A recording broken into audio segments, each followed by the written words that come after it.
Shut up and sit down. Right, we're back after a bit of airbrush clean-up. Everything that we painted previously is now dry, so I'm going to go over it with a gloss coat. Now, you hear me often talking about pledge. There are a couple of types you can get in the UK. Pledge multi-surface wax you can use as a gloss coat. So I'll just bring that in. Okay. And also you can get from the US Pledge floor care finish, 2 times more shine. This is the old clear stuff that many model makers use, and it's great for gloss varnishing. So I tend to decant a bit into an old Tamiya pot. I've got 2 times shine, I've got Pledge multi-surface, and I've got some of these with matte varnishing. Okay, and all I'm going to do is, because these are such tiny pieces, rather than fire up the airbrush, I'm just going to quickly brush the clear on. Now this stuff does self-level, but I do use a really flexible square brush or flat brush to do this, because you don't get any brush strokes. And I'll just give it a little larrapin over everything just to seal the paint in.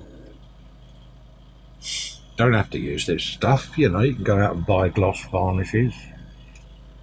All the manufacturers do them, but I think they're quite expensive, and this stuff does just as good a job.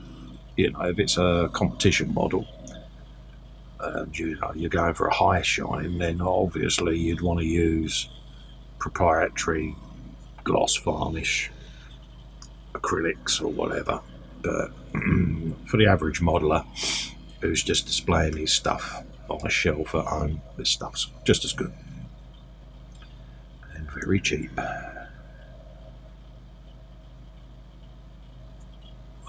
Just having a quick coat. I'm doing the exhaust cans because these are gloss black, but I will spray using matte because I find matte black shows up any imperfections better than a gloss black.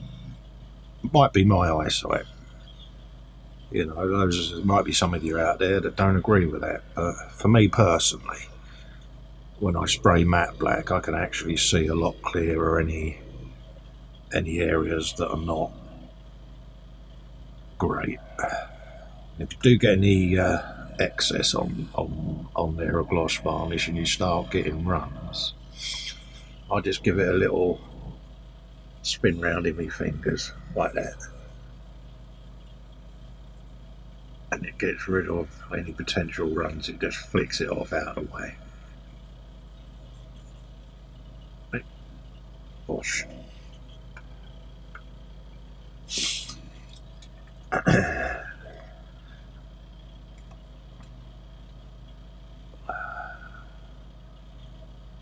This stuff is really is good.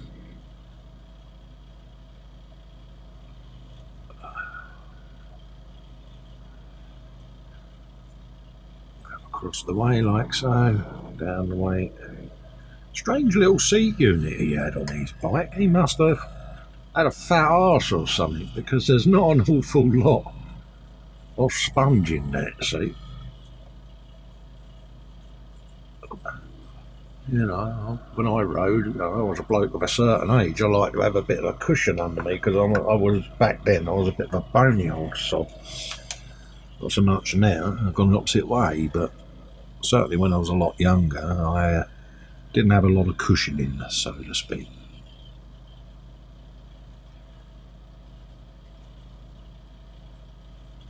A little suspension spring. You don't need a lot of the varnish, by the way. Just enough. Just enough to give it a coat. I'll tell you, this stuff will go off pretty quickly and then I'll start building, because I'm getting itchy feet now and I want to get the bike built.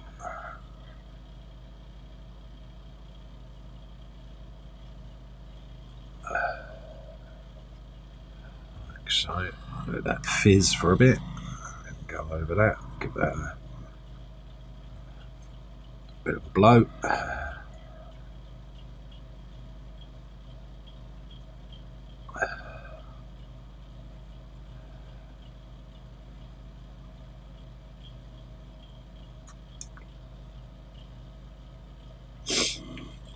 I actually re-watched the race that I'm basing this model on the other day,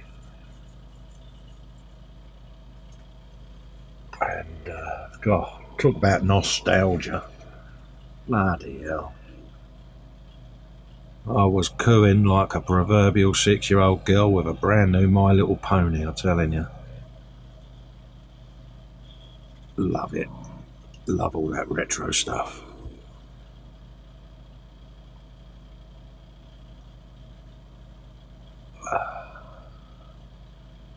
Back in the days when the riders just turned up and raced. No pomp, no circumstance, just got on with it. Quintessentially British style. Yep, there's me bike, there's me levers, there's me crash helmet. See you in 28 laps. No pretentiousness, nothing. I love it. A lot of the modern riders could look back at some of these guys and go, do you know something? I'd learned something from how they conducted themselves. You know, never sought publicity, you know. Just got on with it. Alright, you had a few run-ins, but hey, you know, what do you expect?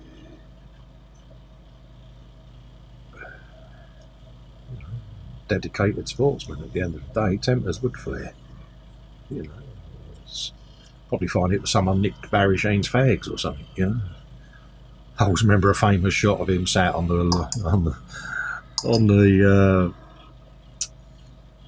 grid lineup 10 minutes before a race with a fag on poking out of his crash helmet. Never forget that. Classic shot. Same with James Hunt. I remember him sitting in a Formula 1 car once with a fag on. God, wouldn't get away with that now, would they? There you go, see a little spin like so, just to get any excess gloss varnish out of the way.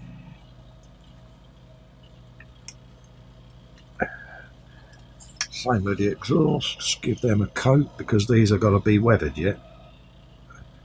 Again, nothing massive, just some subtle discoloration.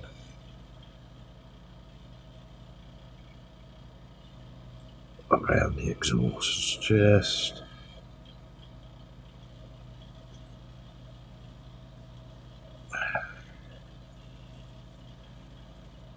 just to give them something different.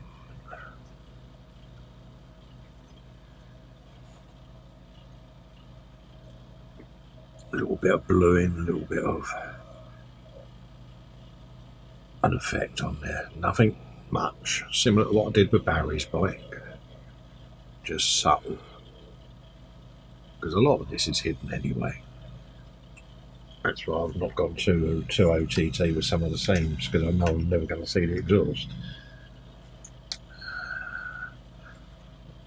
And the areas that I am going to see have been de-seamed. I don't see the point in de-seaming everything, because half of it you don't see. If you're displaying it obviously with fairings off, or as a naked bike, or it's been worked on by the pit crew, then yeah, you'd want to de-seam it. Some of the seams, you know, could be overkill.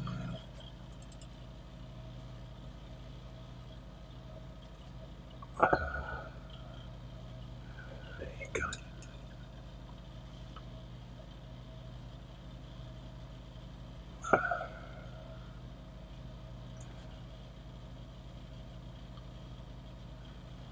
So,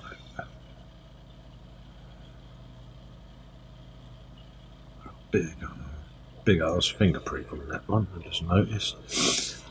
That's getting shielded by the other exhaust anyway, but a bit of weathering powder on there, you won't even see that.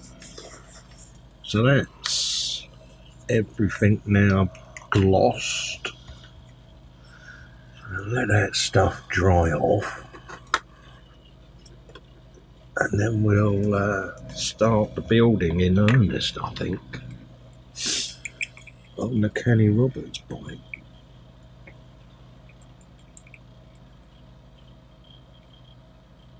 And start thinking of finishing the Dio. Just playing with ideas on speakers and PA systems that used to be around the track back in the day. So I shall have a look at some of them. Use some plastic styrene to make up some kind of a replica, and we'll go from there. So let's put that ready to start building the bike. We'll pause and have a cup of tea. That will give the clear a chance to go off, and we'll come back and start doing a bit of assembly. See you in a moment. So we can now start a little bit of building. So got me bike in my drawers. See, various states of stuffage. Got my engine. That's all dried off nicely now. So reasonably happy with that.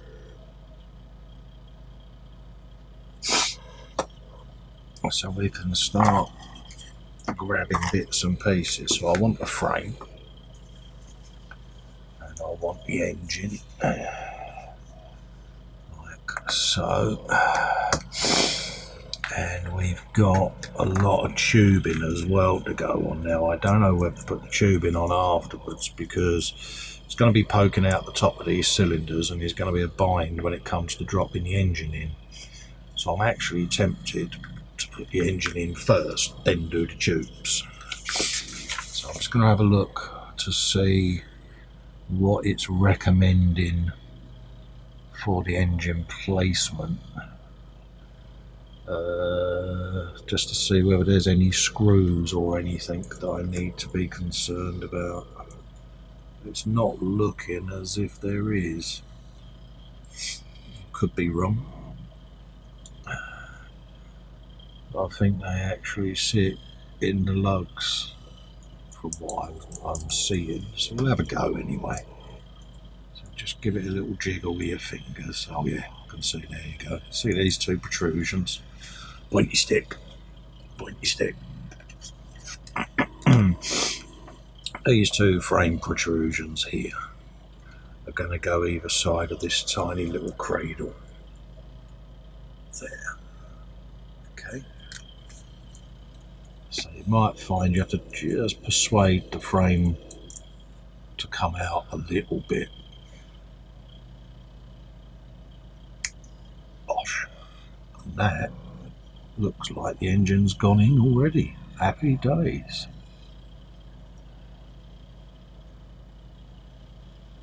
Well, that was painless. Hey. So I will still put a bit of extra thin on there, just to be on the safe side. So just a tiny little dab each side. After there, tiny little dab up in the frame there. Let's just bring a bit of light in so I can see. A tiny little dab on these parts here. And again, any excess glue will evaporate away. And I think there's a little bit just there that needs to go on. There and there. Just to hold that in place. So So that's the engine in. And now I can go back a page and look at all of these tubes that go in. Okay, so I can see various little hoses that need to go in place. There's a water pipe that needs to go in place. Clutch cable that needs to go in place. Breather pipe at the back there. So, yeah. Let's have a look at what we've got to go in. So you've got a big chunky one that comes out the way from round here somewhere.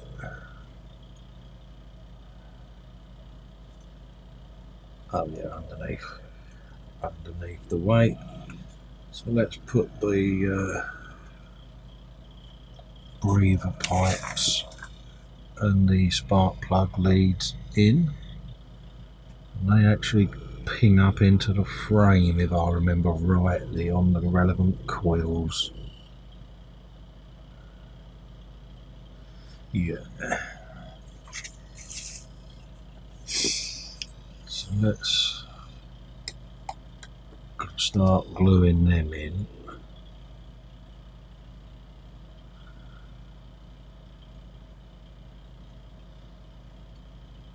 They're water pipes first, so let's see where they all disappear off to. That's plug leads. Yeah. Ah, right, yeah. Water pipes go straight in the red, don't they? Look.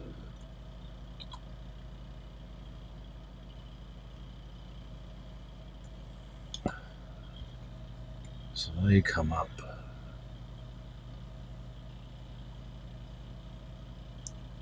like so.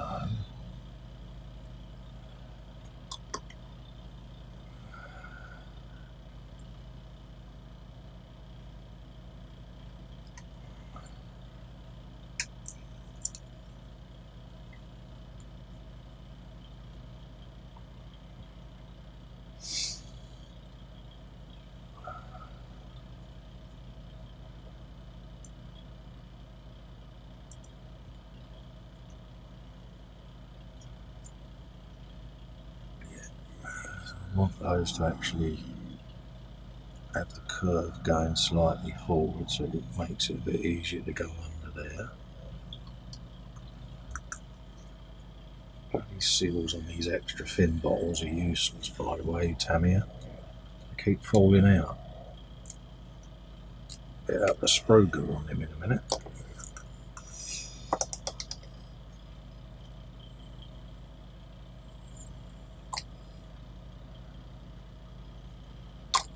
Like so. So that's two water pipes in.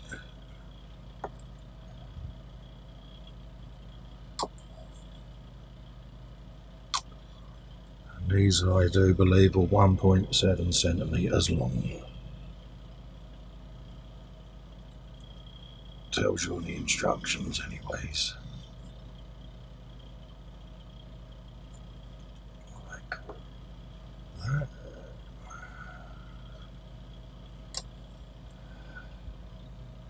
And that one. Like that. Imagine he's actually been a right pig to get in place when that radiator goes in, but we live in hope. There's another tube there, which is 2.4 centimetres, and that goes under here on this little bracket underneath. I nearly forgot about that pipe. So I'm going to shove it on now, whilst it's on my mind.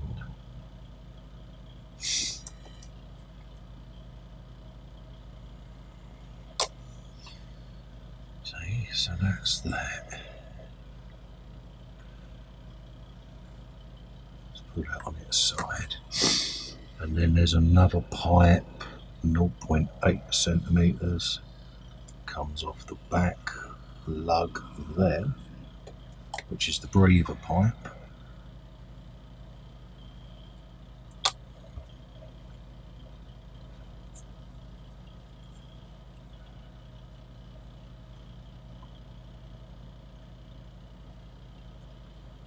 Off that.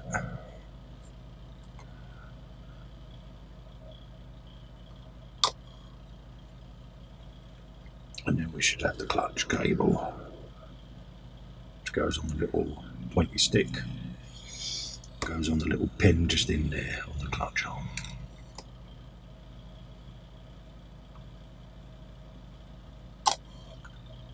Like so.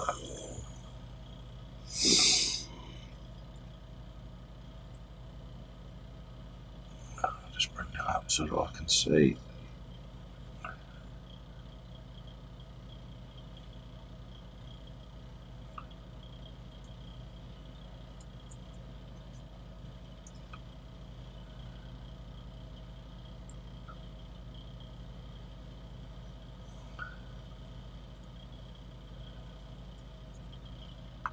Need me pliers for that, just so that I can get a bit of purchase on there.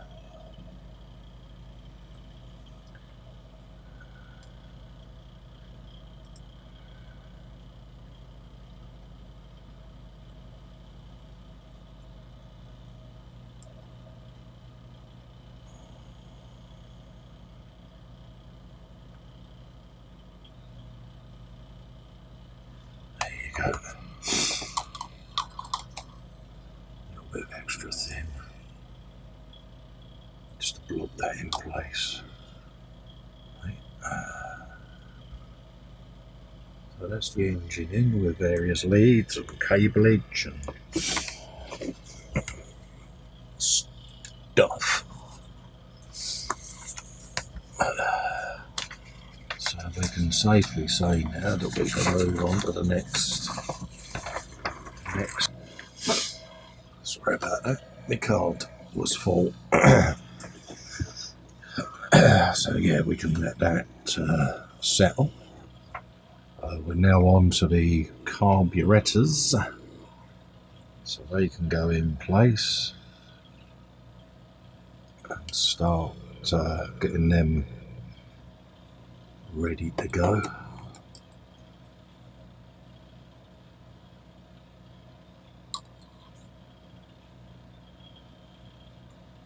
Just like that.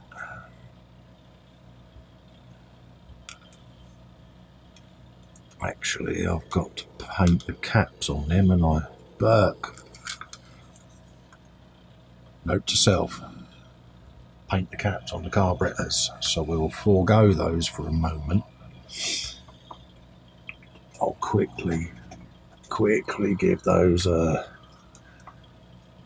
caps a coat of white and let them dry off. I can actually get on with the rear swing arm.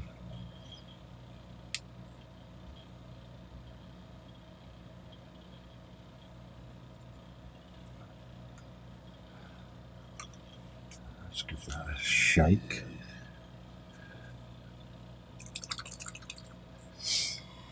Put a little watch of that on the corner of my mat, like so.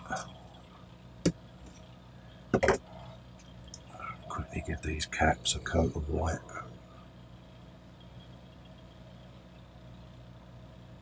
Can't believe I forgot to do that. Oh well.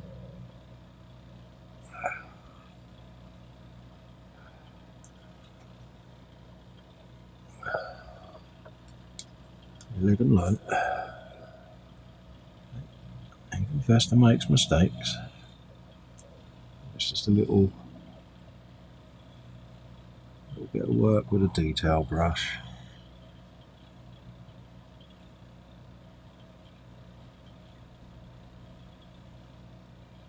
Like that. And they'll dry in a couple of minutes. So by the time I've assembled the rear swing arm, we can come back and capture the carbs.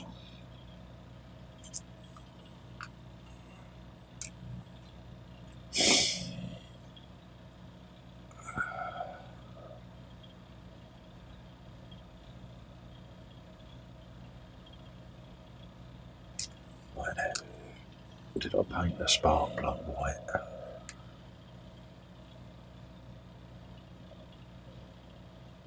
No, I didn't, see?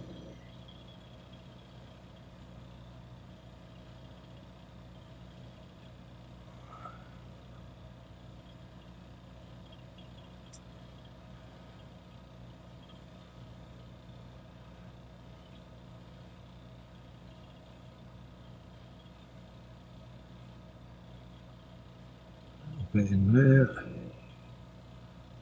bit in there, a little bit in there, see? Just a little detail. See, I forgot to do that.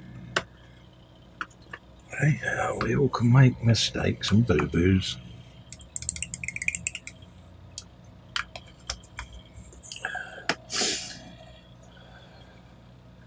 Ba-da-ba-ba-ba. Get rid of that little bit of paint off of there. Put the cap back on my brush. Shove that back. Get rid of my white paint now. Right. Whilst the carburetors are drying, I'll start putting this rear suspension together. Okay. Get all of that done and dusted. So let's get me components. So rear tyre, rear brake, swing arm and chain. I think that is the cap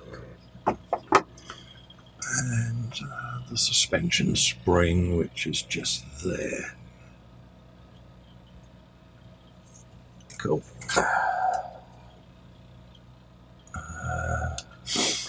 Get me nipples. Give that a little chopperoni. Off of there.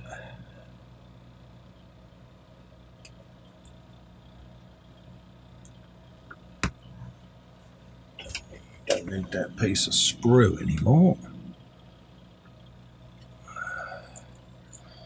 We just slide the spring on, like so. And then that chrome cap just drops on the end of that peg.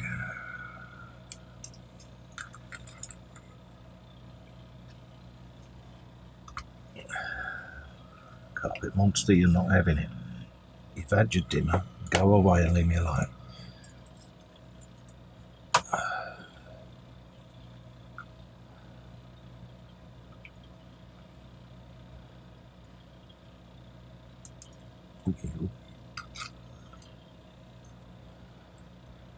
Burning swollen.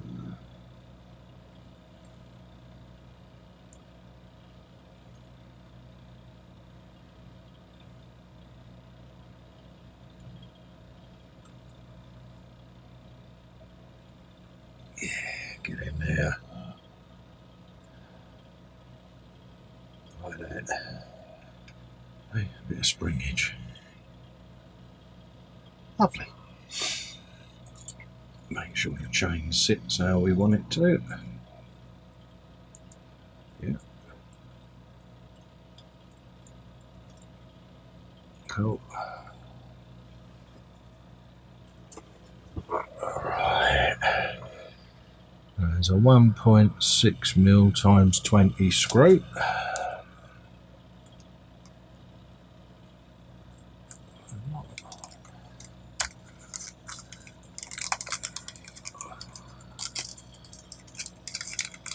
Make sure all of these screws are the same size before I depart one from the bag.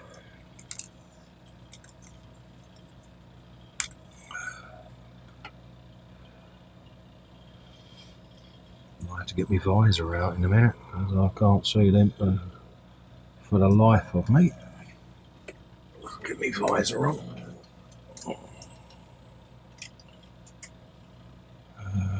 Rear wheel out of there can come off.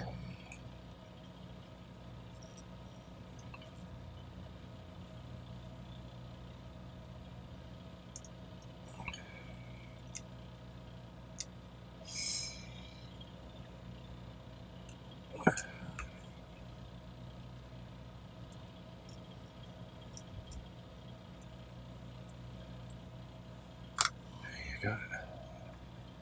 And rather than put that away, I'm just going to smudge that, put these two tiny screws on it, because if anyone's going to lose them, it's going to be me. Now, they're all supposed to be the same size, so we only want one of those, which is that one. So without further ado, let's have a looky look at the rear wheel.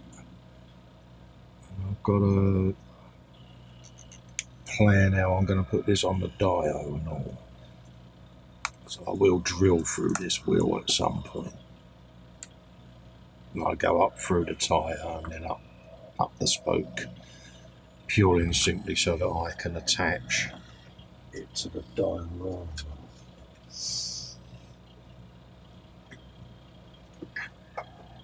I might as well do that now.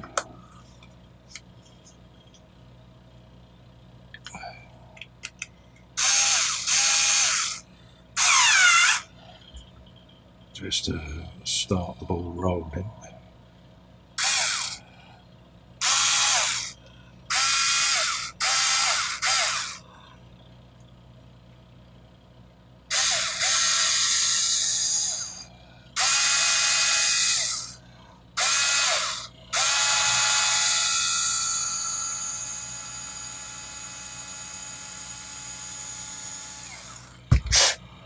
Go.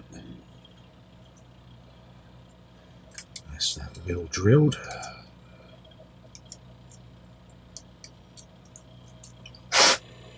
I'll be able to put a tiny little screw in there and that'll hold the bike on the diorama.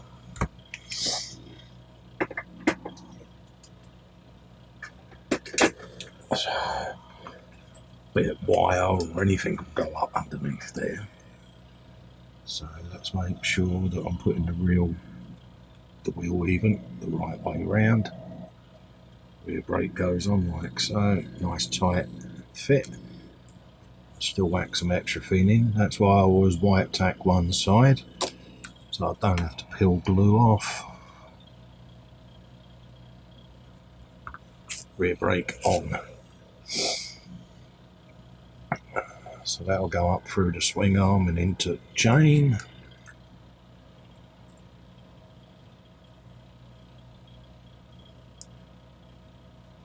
Like so.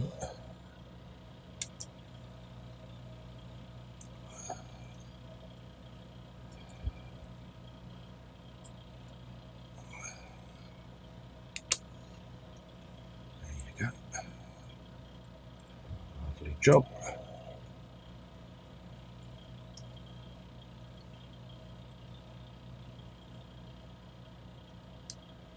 Make sure my sprocket's in the right place there. It's sitting right.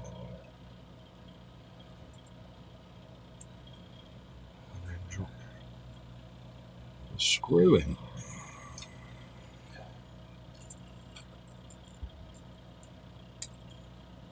Like so. So it's a little tiny micro tool now.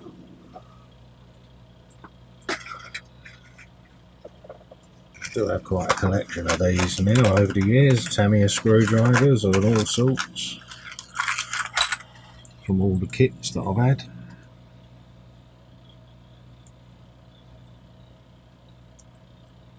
Like so, and I want to get me wheel where the hole is. He says optimistically looking for the hole now. It's around here somewhere, there it is.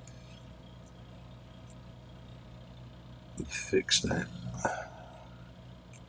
in place. So then I lock the rear wheel nice and tight so I don't have to worry about it again. Happy days. Put them to one side. Actually, I've got to leave that screwdriver out. It would make sense when it keep faffing around then. Yeah, it will fit. You came out there, you're going back in there. There you go. Right, so let's leave that there. Done all of that.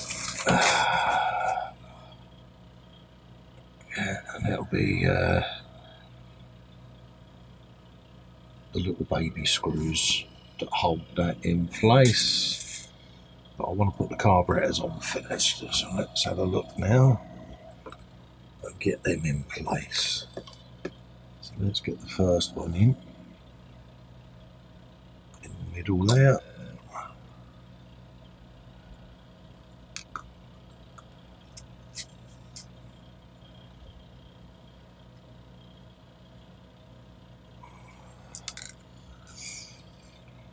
Okay, should we go for option B, people? Can't go in like that. There you go. There you'd go in.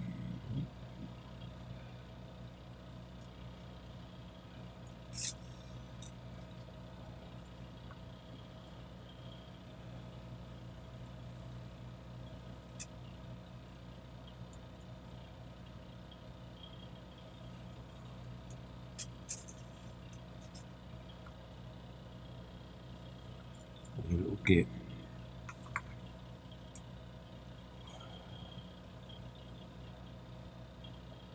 That's it.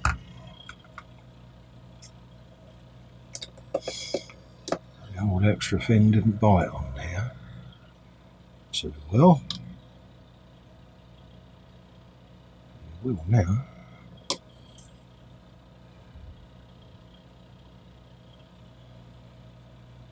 Yeah, on carburetor in.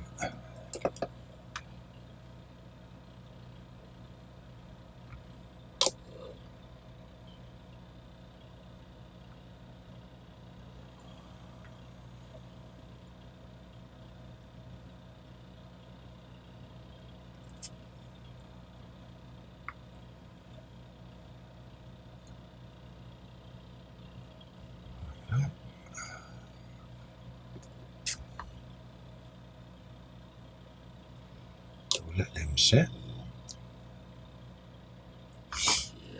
Get that out of the way.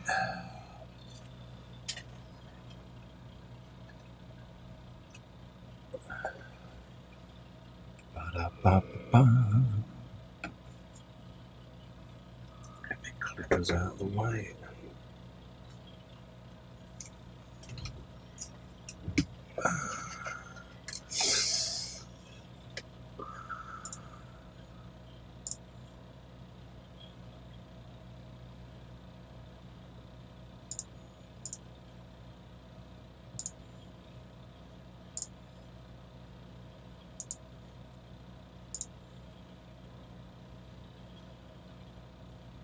Cool.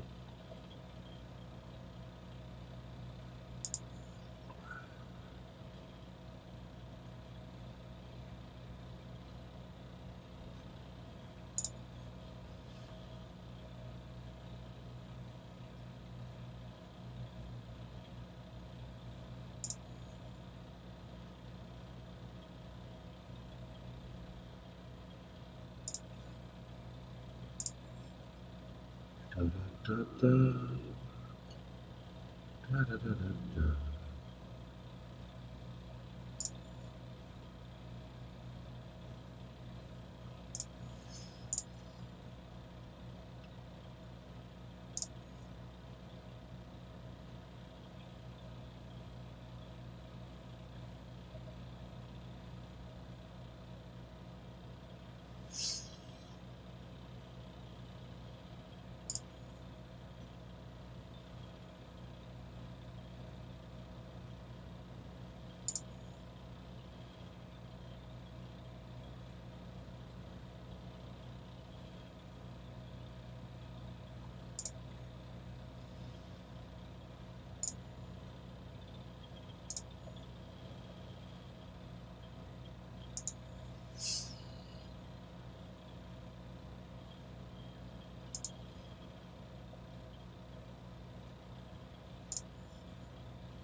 So I'm going to let that sit just for a second longer. Drop the other carburetor in, like that.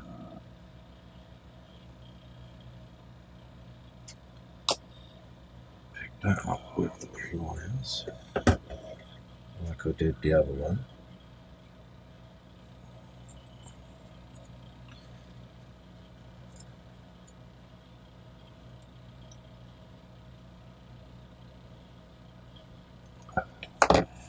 Like so. Get the end of me stickeroonie. Sit you in place. Like that.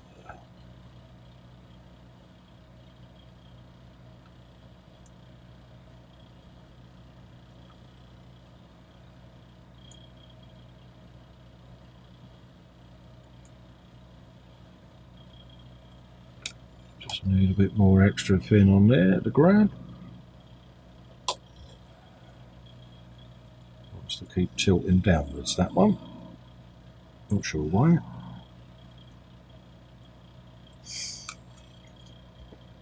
And then that one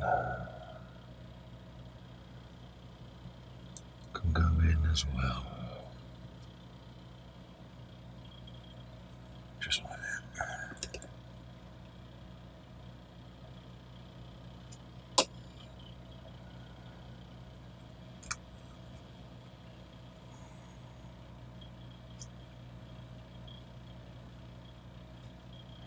So I'm going to let that dry.